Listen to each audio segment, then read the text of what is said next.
Antigravity is one of the most powerful AI tools right now, if you use it the right way. Most people still use it like a chatbot, but I found a way to use it that builds better apps much faster. In this video, I'll show you the hidden features of Antigravity, so you can build anything 10 times quicker and better than your competitors, even if you have never written a single line of code. And if you don't know who I am, I'm Joe. I'm a former senior manager in big tech, and over the past 5 months, I've helped more than 50 businesses transition to AI. So with that out of the way, get comfortable and let's dive straight in. Antigravity is insane, and it's Google's new coding app. If you want a simpler comparison to understand what this does, think about it like this. Google Docs is for documents, Sheets is for spreadsheets, and Antigravity is simply for building software. Inside Antigravity, you get access to, first of all, Gemini 3, which is amazing for building dashboards and anything that is visual. And then you get also access to Claude 4.5 Sonnet, which is fantastic when it comes to code and highly recommended to use it specifically for that purpose. You also get access to GPT models, but they're not widely used inside. Once you get in, you also get access to exclusive systems that are for AI agents that we're going to touch throughout the video. And now the question is, now that we have uncovered these features and discussed what is inside Antigravity, how do you learn it and how do you get ahead? The best way is always to build something practical. So in this video, we're going to build an app. We're now going to build then an AI app together live with Antigravity. And what we're going to be doing is something business useful. So what we're going to be building is an invoice app that will enable businesses to be able to understand if their invoice is paid, is overdue, and who actually has missed the invoice or where should they follow up. And you can either implement it in your own business or you can sell it to businesses. Generally speaking, the ticket for this sort of dashboard is between 1.5 and 2K per pop. So with that being said, before we even start, let's go to Chrome and let's start downloading Antigravity. Okay, so this is the Antigravity interface that you're gonna be displayed with. And so the first thing that you do is simply download it either for Mac or for any other platform that you prefer, Windows or Linux. All right, so this is the interface that you're going to be presented once you open Antigravity. And in order to understand and be able to orient ourselves in Antigravity, we're gonna do it practically as we discussed, right? So the first thing that we're going to do is we're gonna look at the immediate central window where you have an open folder, open agent manager, and clone repository. The first thing that you're gonna have to do when you use Antigravity is to open a folder that basically represent where you want your project to be stored. So in our case, I'm gonna go in the desktop and I'm gonna press new folder and I'm gonna do YouTube trial Antigravity. All right, and once you open it, you will see that this new interface pops up, and right here on the top left-hand corner, you're gonna have your folder with nothing inside yet. Here, then, it's going to be the central window where everything and every interaction that we do with the agent will be displayed. So this means we're gonna be seeing the code that the agent produces for us, and we're gonna also see the answers that the agent will give us and all of the output, let's say, of the agent. And on the right-hand side right here, there is a chat box, and this is used in order to interact with the agent. So right here, we're going to be able to prompt the agent and also understand if we want any correction, we're going to be able to prompt it inside. The first thing that we need to do then in order to create an AI app, it's to start giving some context to our agent and so to Antigravity. And in order to do that, I'm going to use ChatGPT because I like to brainstorm with it. And what we're going to do now is simply come up with a prompt that we will be able to use for Antigravity. Hey, so I need your help in order to create a prompt that I can then use inside Antigravity in order to develop an AI app. It's an Invoice AI app. And the purpose of this AI app is to process the invoices that I am going to either upload, either are just going to be there and I need to be able to see them. Most likely I need different views. So I will need to have a weekly view, a monthly view, and then also a yearly view.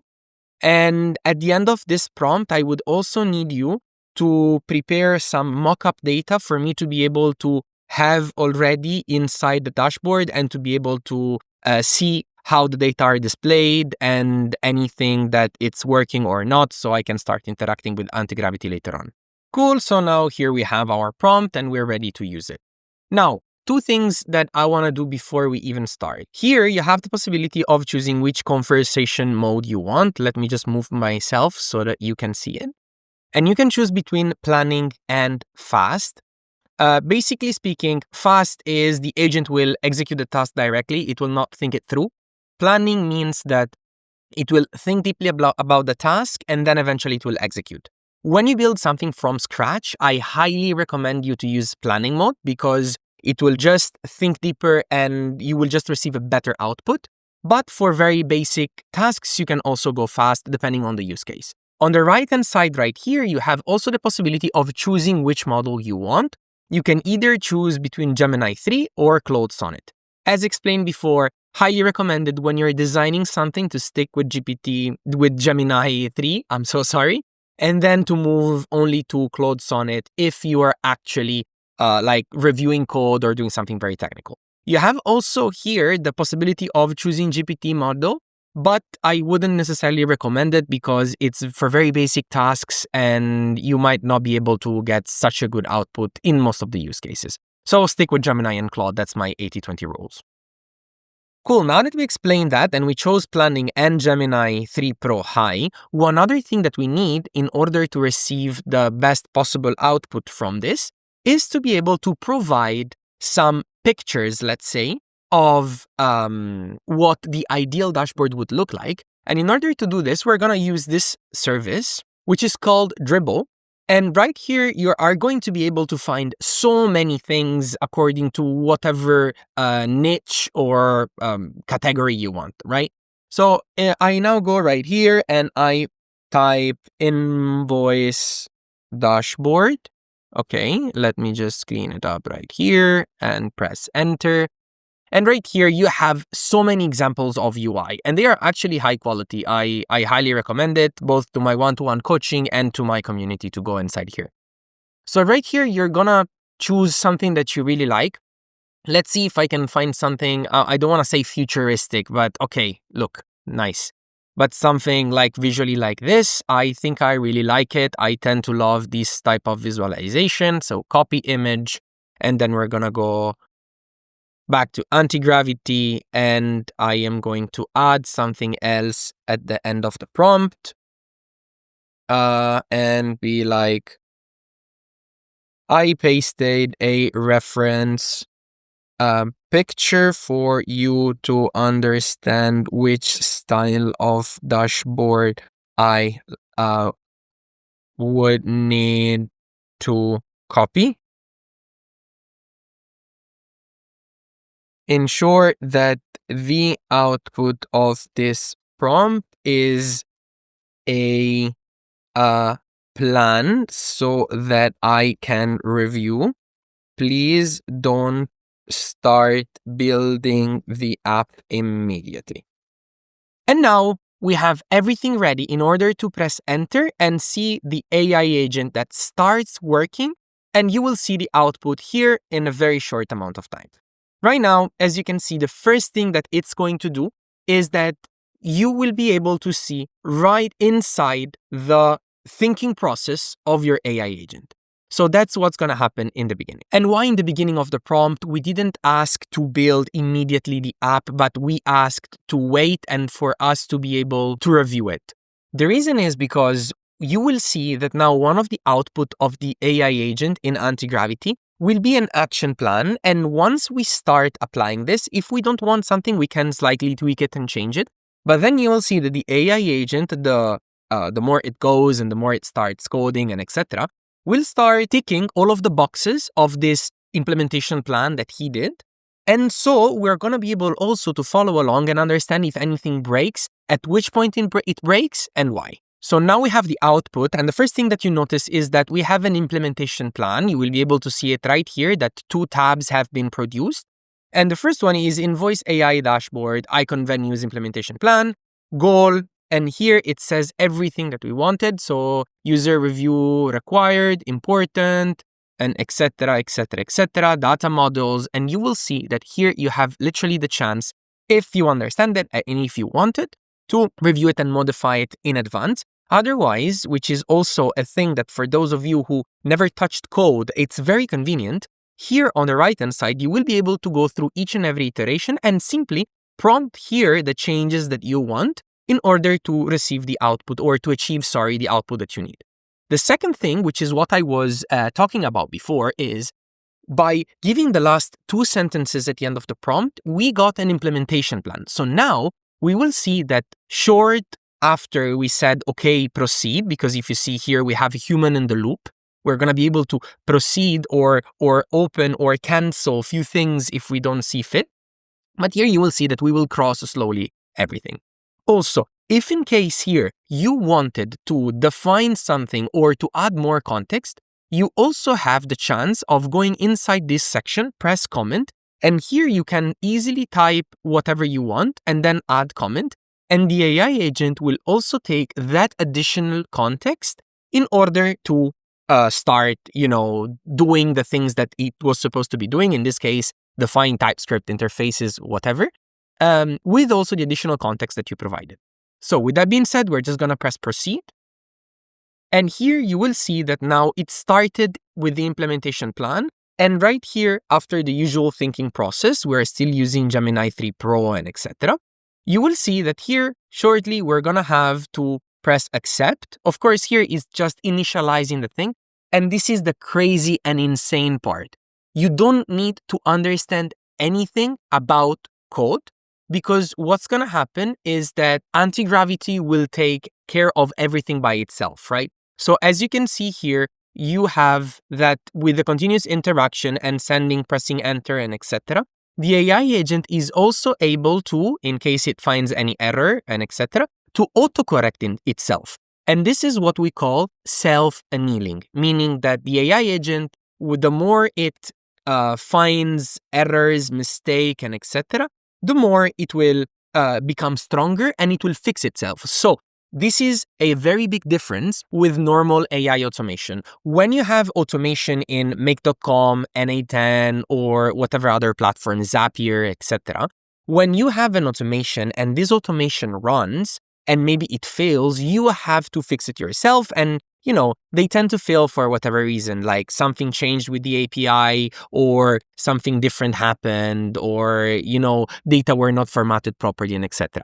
In this case, the AI agent is automatically making itself stronger, fixing the bug, and without, generally speaking, your intervention. As you can see now, the agent is still running. And what I wanted to show you is that on the left-hand side here, we have loads of file that we are actually not touching, but we have the possibility of going inside what the agent is doing. And we're also going to have the possibility of changing the code if we were software developers or if we were to see fit, because maybe we want to change a few things and etc. Not only that, but we're going to also be able to see the HTML. And also in the beginning, when we were defining the tasks, and that's why we wanted to wait before building the task, because we wanted to have a full-on visibility of what happens, at which point are we of the development, are we in the right direction, what are the things that we implemented or not. Then here, as you can see, we have that the AI agent is also updating the planning and setup overall and the Invoice Dashboard AI tasks that we asked in the beginning to have and to produce. And why are we doing this? Because it's very important to always remember that AI agent and in general AI proceeds better if we are using a structural approach to it. So if we are able to clearly define start, middle, beginning, intermediate steps, what can happen, what cannot, in which sequence, and then where the workflow is concluded, then we have that the quality of the output that we are actually getting from these LLMs is much, much higher. And because in this case, we are trying to build something that has business value that you can either sell or implement, we need to make sure that the so-called stochasticity of LLM is reduced to the minimum. And what does stochasticity means? Like, to make some examples while we wait for our agent to fully run, let's imagine that our LLM have a 10% of chance of making a mistake, right? So in this case, we have that our LLM has 90% of chance of doing the first step correctly.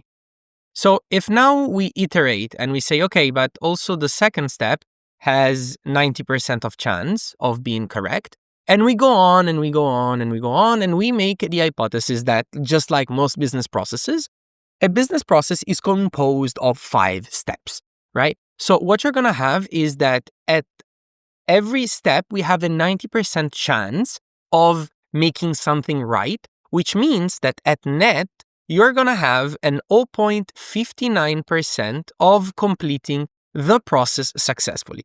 So this is important because if you think about anything which is business related, even a 1% error in your process, let's imagine we send 1 or 2% of the time a wrong invoice to a client, or they receive the right invoice but with the wrong price, right? So, or we're sharing wrong information and etc. Even if we were to make the hypothesis, here we have around 41% of chance of making a mistake just with a simple 5-step process. But even if we were to make the hypothesis that this 41 is just 5%, 5% of the time making a mistake on an invoice does not mean that you lose 5% of your revenue. 5% might mean that you lose 50 or even 100% of the revenue, correct? Because either you sold something right to someone but at the wrong price, or either you are leaking personal data information and so you damage your reputation and etc.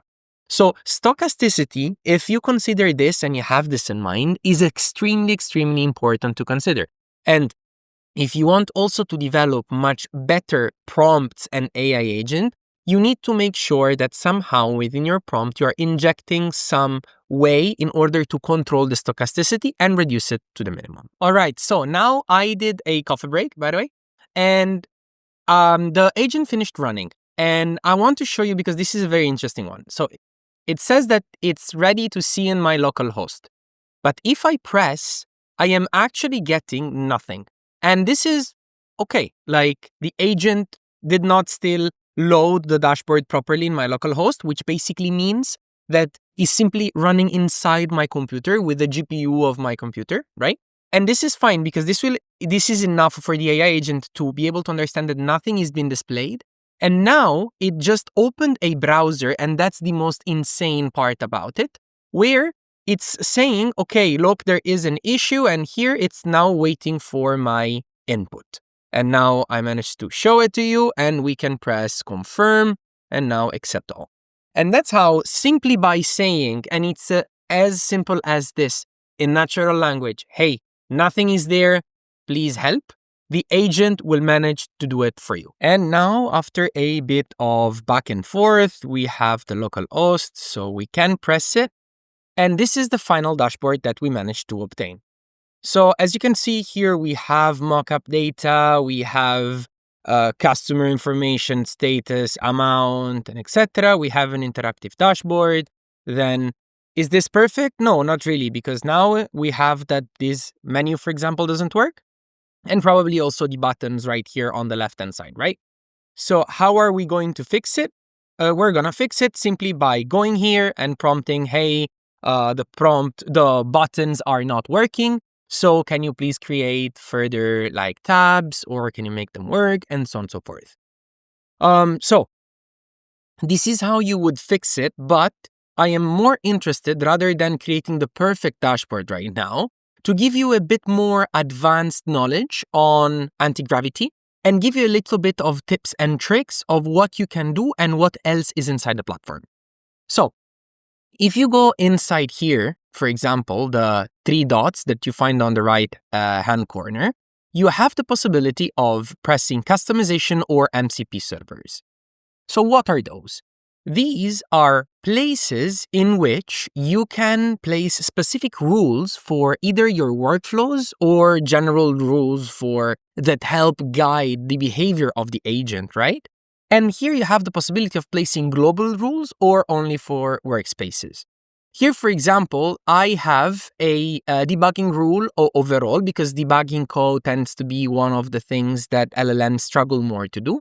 So just for you to see, I have that I will leave attached for the members of my community. a global thing that I took from a repository, where this simply gives the agent the best practices in order to debug code, specifically when using Claude Sonnet. Now, again, on the three dots, we have MCP servers. So what are these? These are and what is MCP? MCP is a common language, let's say, that AI and apps have in order to send information one another. And it's widely recognized, right? So it's, let's call it the English of the apps. So it's how they communicate. And why is this important? Because if you can see right here, this is exactly how we can connect all of the external services to Antigravity. And I will make a few examples. Like, for example, you can ask Antigravity to publish your stuff on GitHub. Very common for software developers where they can publish their projects, right? So here you would simply press it, and then you would have a button that says install it. Or even better, you could, connect your dashboard for finance to Stripe. So here you would press install, and then you would provide your API keys. So what is the thing? Or even more, Supabase, most likely, if I'm not mistaken. Yes, so you could store also the information somewhere else, right? Specifically when you're creating RAGs or storing those sort of information, this is very useful. And why is this great? Because now you have the possibility of simply integrating all of the external services into Antigravity. And so Antigravity becomes, let's call it, your center of command. And now the thing is that your center of command is controlled in natural language. So it's a step above, let's say, regular automation. And talking about automation, you can also connect, by the way, right here, MCP servers for services that are not right here, so inside Antigravity, right? So if I press, for example, NA10, here I don't have the possibility of configuring it, but if you can see right here, because we also, specifically with my community, touch how to sell AI automation, I have NA10 connected. So now what can happen is that I can sort of interact with NA10 also using Antigravity. And how you do it? You do it by pressing view raw config. For obvious reasons, so I can't expose my data, I will not do it, but this is how you do it. Then one more thing that I want to touch on Antigravity. So you might not be able to see it, but on this part right here, you will have a button which is called Open Agent Manager. If you press it, here you come in a new interface that allows you to start more than one conversation. And why is this useful? Because all of these are AI agents that can operate meanwhile you do something. So let's imagine we're still building the dashboard, right? On one agent, we could say, allow, hey, please, could you validate what are the best practices in order to build the best, invoice dashboard by finding them online, and then give me a report. And so here we could have this and then send it, right?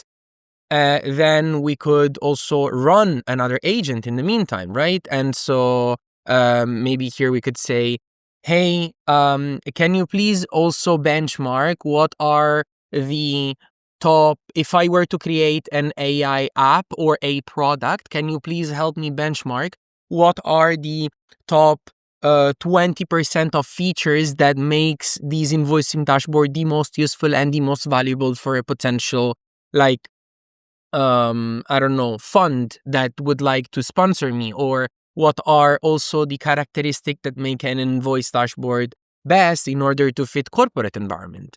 And then, once you have this, you could send it. These, of course, are just examples, but you can send it. And as you can see here, your agent will start running. Meanwhile, you have the possibility of having a lot of, let's call them small employees that are doing subtasks, and then eventually they report you once everything is done, right?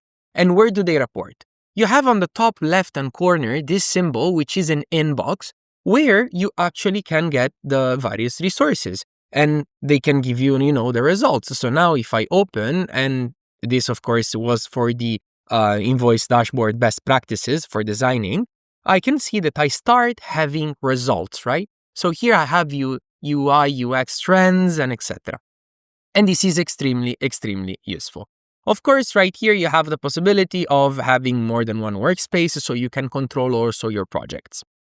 Now, going back to our editor, I will press now here, Open Editor, and we go back to where we were before, and we are just gonna get back our view as originally done. And now what do we have? We have that the only thing that we didn't touch yet is all of this part on the left-hand side, right? So what do we have right here? Right here, we have the Explorer. So everything that we discussed, everything that we did, every code that the AI agent produced and etc. is stored inside here. And it also created this README file, which is basically, let's call it a file that generally you produce that explains top level what's happening and what is the template, what is it installed, and etc. Then you have a search function. So here you can search for specific stuff. So I don't know, if I say orange, which is one of the colors that I asked in my brand guidelines, by the way, also in the community if you want to get them and to replicate exactly this dashboard, you can find that here, if I press, I can see that it will automatically get me to the point where I'm talking about orange. So let's imagine you want to change the menu of the dashboard. You could type menu, and this would bring your immediately gets you to the point where the menu is described. Now, let's imagine that you can code and then you can move it and change it yourself. If you can't, you can simply use the chat box as we used before. Now, here you have the possibility of using the so-called source control, and this is generally done when you want to push your projects to GitHub, again, to make them available, to make them public, to do whatever you want.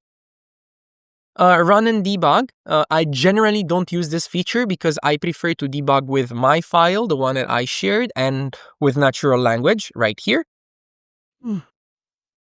And then one of the most interesting things is the extensions right here, which basically means that you can install all of these various services inside your Antigravity. So an example just to understand is this Docker file that makes it easy to create and debug stuff. You can create container applications. You can do so many things. And it's one of the features that is required in order for you to run this sort of dashboards. But you have everything, right? Inside here, you have, as you can see, debuggers for Chrome and whatever. Here, you literally have the world, and then you can install it immediately. Now then, you built your first dashboard with Agentic AI and therefore with Google Antigravity. And now this is very cool. However, if you're interested in understanding how you can actually sell this to businesses or to implement it in your own business, you can feel free to join the first link down below, which is the link to my community.